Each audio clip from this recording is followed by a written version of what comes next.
এখানে যে আসামিদের তালিকা, এরা কেউ সামাজিকভাবে কোনো অপরাধ, অনৈতিক কোনো কর্মকাণ্ডের সাথে কেউ জড়িত নয়। এদের অধিকাংশই ব্যাকগ্রাউন্ড ইউনিভার্সিটি অথবা ভালো ভালো কলেজ, এবং বর্তমানে তারা বিভিন্ন সম্মানজনক পেশায় নিয়োজিত রয়েছে।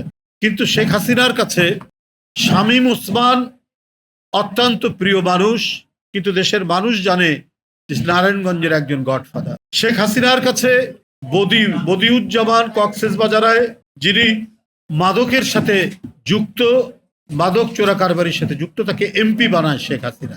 লক্ষ্মীপুরের পাপুল নামে একজন এমপি অত্যন্ত ঘনিষ্ঠ ছিলেন শেখ হাসিনার, যিনি মানব পাচার করতেন। এরা ছিল শেখ হাসিনার আমলের অত্যন্ত সম্মানিত ব্যক্তি।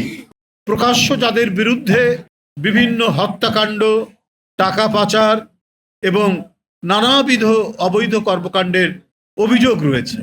মানে ফ্যাসিবাদী দুঃশাসনের মোটা দড়ির মধ্যে গোটা জাতির কণ্ঠকে আটকে রাখার পরও যতটুকু খবর প্রকাশ পেত, তাতেও দেখা গেছে যে তার ব্যবসায়ীরা, চট্টগ্রামের ব্যবসায়ী এস আলম থেকে শুরু করে সালমান এফ রহমান থেকে শুরু করে যারা শেখ হাসিনার ঘনিষ্ঠ, তাদের টাকা পাচারের কাহিনী, সিন্দাবাদের গল্পকে হার বানিয়ে নতুন রূপকথার গল্প বাংলাদেশের মানুষ শুনেছে, যেটা রূপকথার মতো গল্প হলেও এটি বাস্তব এবং এটি অত্যন্ত সত্য ঘটনা ছিল। এদের বিত্তবিলাস সারা পৃথিবীতে ছড়িয়েছিল।